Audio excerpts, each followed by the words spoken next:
Hello everyone, welcome to this video. तो बहुत दिन बाद जो है मैं वीडियो पोस्ट कर रही हूँ। ठीक है, तो मैंने बहुत सारे कमेंट्स देखे हैं अभी related to the last month strategy. ठीक है, लास्ट में हमें क्या पढ़ना है, कैसे पढ़ना है बोर्ड्स के लिए। तो मैंने डेट शीट चेक करी और बोर्ड जो है आपका स्टार्ट हो रहा है। ठीक है, 20 तारीख को फिजिक्स का एग्ज़ाम है एंड आई थिंक 17 या 18 को आपका फिज़िकल एजुकेशन का एग्ज़ाम है। ठीक है, यानी अब अगर मैं टोटल में बोलूँ तो 20 तारीख से आपका स्टार्ट हो रहा है और आई थिंक आपका लास्ट पेपर जो है वो बायो का होगा, दैट इज़ विल बी 27 मार्च। ठीक है, तो बहुत लंबा चलने वाला है पेपर। तो अभी है आपका नवंबर, दैट इज़ 10 नवंबर एंड अभी से आपको क्या क्या पढ़ना है ये मैं नहीं बोलूँगी। अब इस वीडियो में मैं आपको बस ये बोलूँगी कि मैंने क्या कैसे पढ़ा, किस तरीके से पढ़ा, the way in which I studied in the last month. ठीक है, आई स्टडी राइट। तो इस वीडियो को आप 2x पे देख सकते हो if you do not have time. तो मैं बता देती हूँ। सबसे पहली बात, नवंबर के मिड में नवंबर के मिड तक हमारा सिलेबस कंप्लीट हुआ था। ठीक है, और उसके आई थिंक एक हफ्ते बाद ही 1 वीक आफ्टर हमारा फर्स्ट प्री बोर्ड था, राइट। ठीक है, फर्स्ट प्री बोर्ड था। अब जो है हमारा सिलेबस कंप्लीट हुआ, फिर प्री बोर्ड आया, फिर दिसंबर के लास्ट वीक में आई थिंक सो। ठीक है, दिसंबर के लास्ट वीक में हमारे पास प्री बोर्ड नंबर 2 था। ठीक है, अब कब कौन सा मैंने स्टडी किया, तो सबसे पहले मेरा सिलेबस हो गया कंप्लीट। अब ये डिपेंड करता है आपके ऊपर। देखो, दो तरह के बच्चों में, जिन्होंने एनसीईआरटी रीड कर रखी होगी, जिन्होंने क्वेश्चन आंसर सॉल्व कर रखे होंगे, जिन्होंने पीवाईक्यू लगाए होंगे पूरे साल में। जैसे मैंने क्या किया था, मैंने मई से पीवाईक्यू सॉल्व करने स्टार्ट कर दिए थे।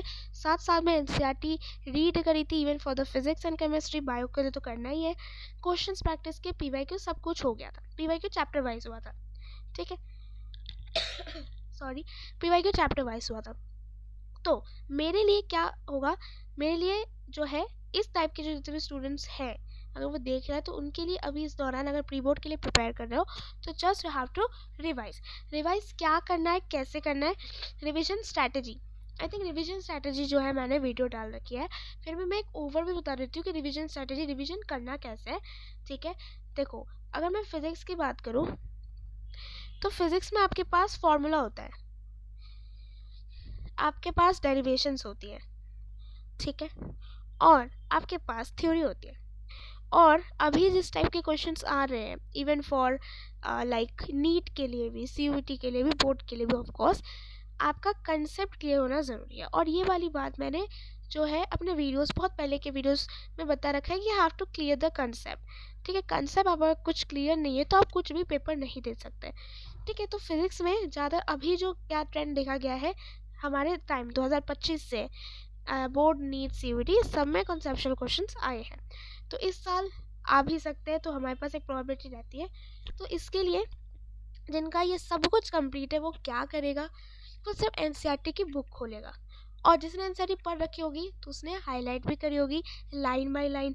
ठीक है, जो भी हाईलाइट इंपॉर्टेंट पॉइंट्स, या फिर अगर हाईलाइट नहीं करा है फॉर द कंसेप्ट के लिए आप कंसेप्चुअल क्वेश्चन सॉल्व करो, जो कि आपके एक्सरसाइज और एग्जाम्पल्स में प्रेजेंट होते हैं। फिर से जैसे आपका जो एसी वाला चैप्टर है, ऑल्टरनेटिंग करंट, उसमें कितने सारे कॉन्सेप्चुअल क्वेश्चन है, उनमें से 2 क्वेश्चन मेरे बोर्ड एग्जाम में आए थे एग्जाम्पल में से। ठीक है तो आपको सबसे पहले क्या करना है, एग्जाम्पल, एक्सरसाइज, कंसेप्चुअल वाले क्लियर करने हैं, और आपको थ्योरी जो है वो क्लियर करके रखते हैं। Theory in the sense, theory में आप डेरिवेशन भी ले लो। ठीक है, और थ्योरी जैसे एसी वाले चैप्टर से आपका ट्रांसफार्मर की थ्योरी आ सकती है, और लास्ट वाले जो आपके सेमीकंडक्टर है, एटम न्यूक्लियर है, वहाँ से थ्योरी आ सकती है, डेरिवेशन आ सकते हैं।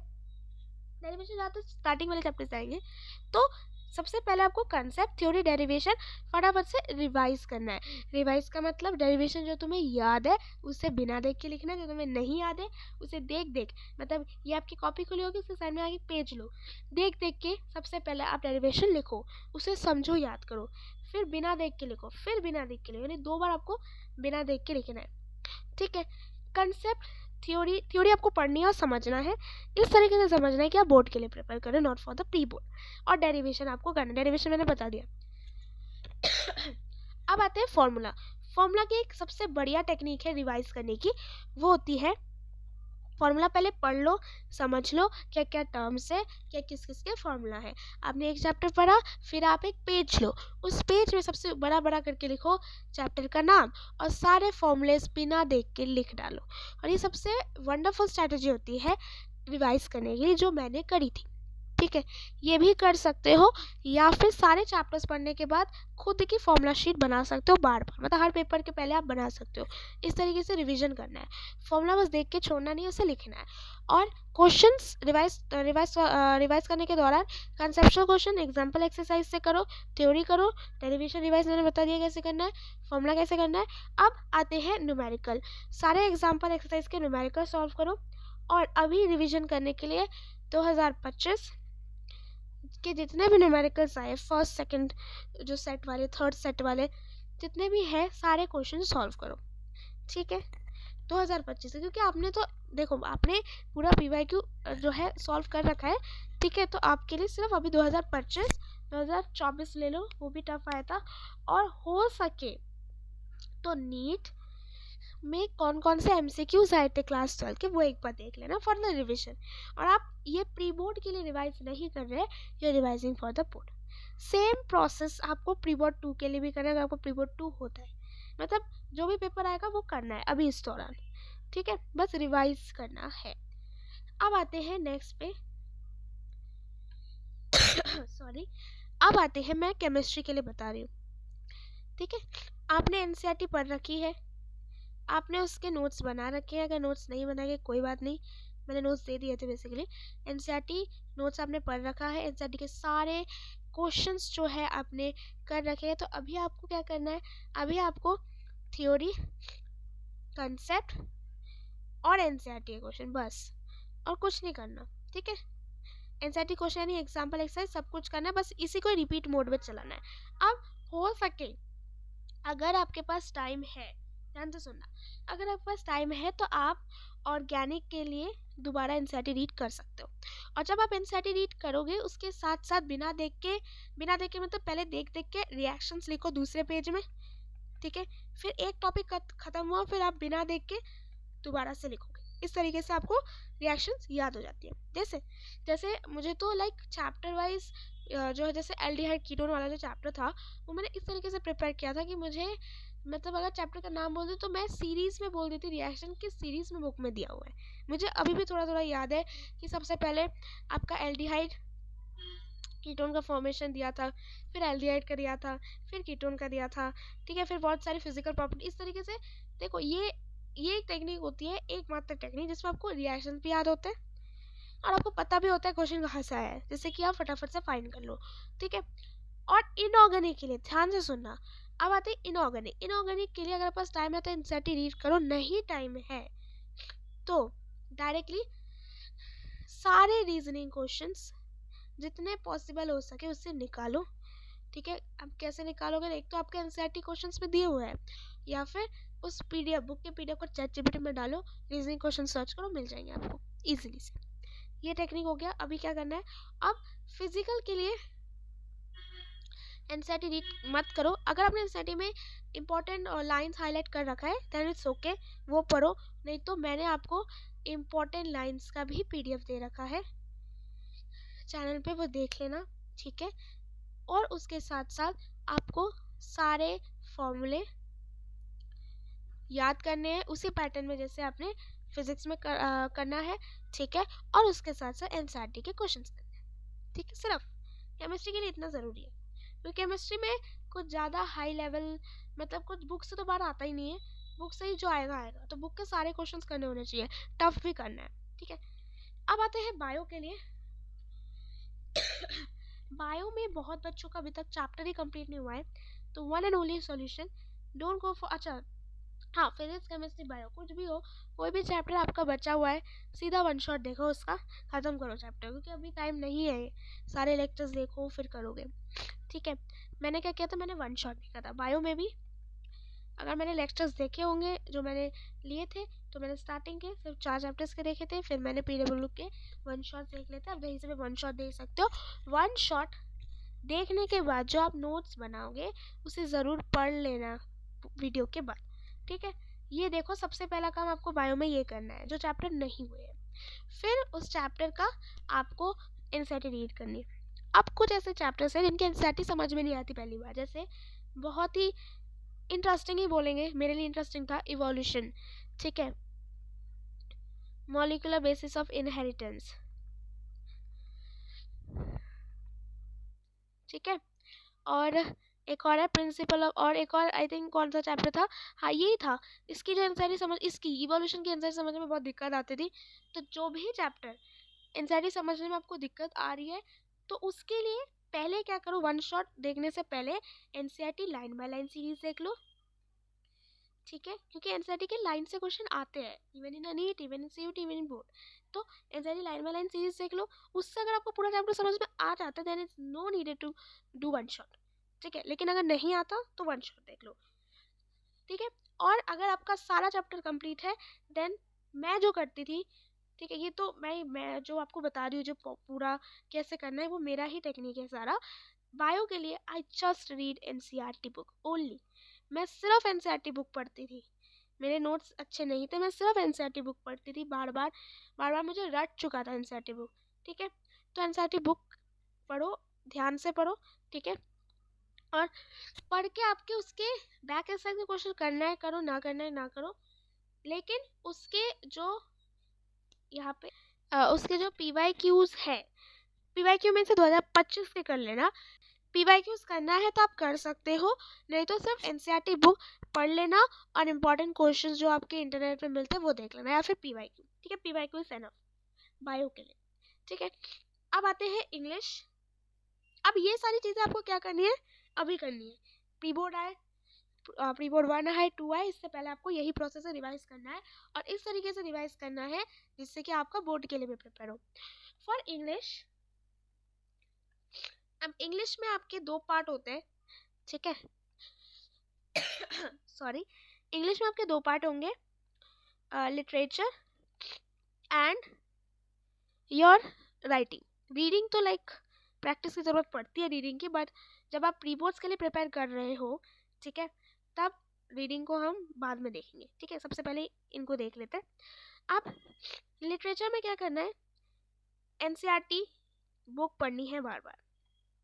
कोई लाइन समझ में आपको अगर नहीं आ रहा है उसे ट्रांसलेट करके देख लो, इट्स द बेस्ट मेथड, ठीक है।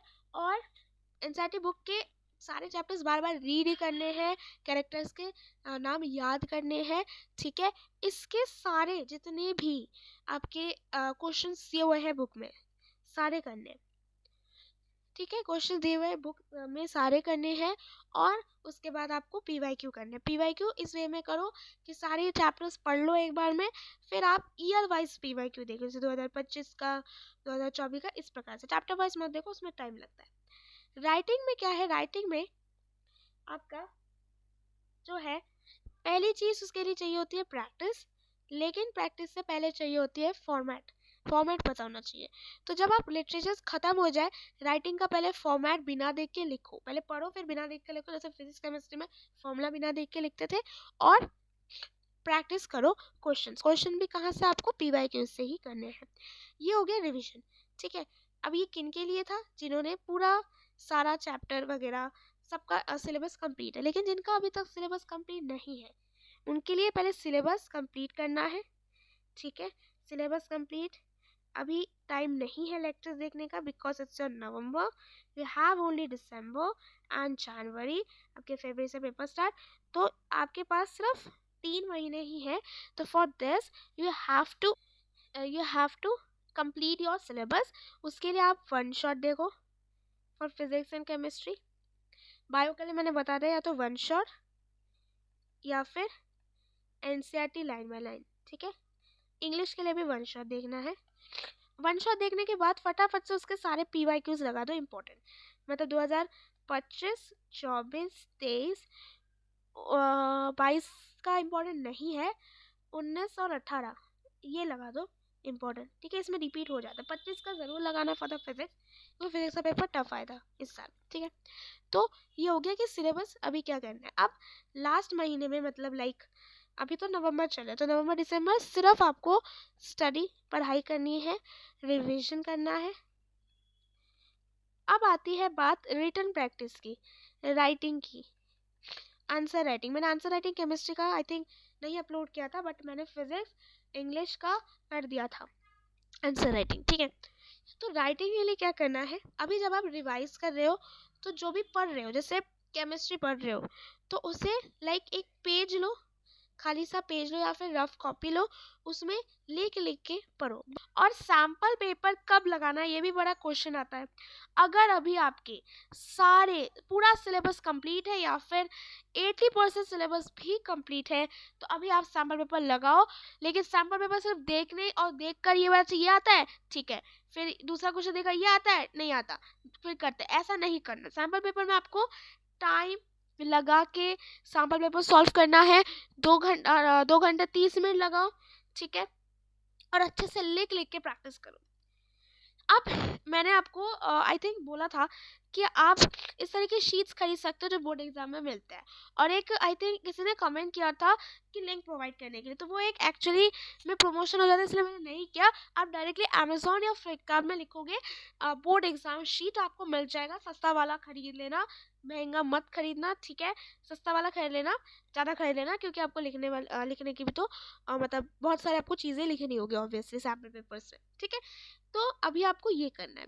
अब ध्यान से सुनना, मैं आपको कल या फिर परसों मैं आपको एक वीडियो दूंगी अबाउट CUET, मेरा एक्सपीरियंस कैसे प्रिपेयर करना है।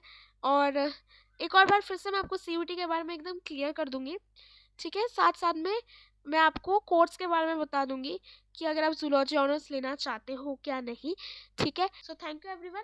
थोड़ा सा मतलब मैंने जो है आपको थोड़ा ओवरव्यू दे दिया, ज़्यादा डीप में नहीं गई। और एक और बार बता देती हूँ कि घबराना नहीं है, अपने में विश्वास रखना है और आपका ऑब्वियसली अच्छा होगा। और हमेशा पॉजिटिव रहना है। प्री बोर्ड में कितने नंबर है that doesn't matter, the matter is आपने बोर्ड में कैसा किया, ठीक है। तो thank you everyone for watching this video.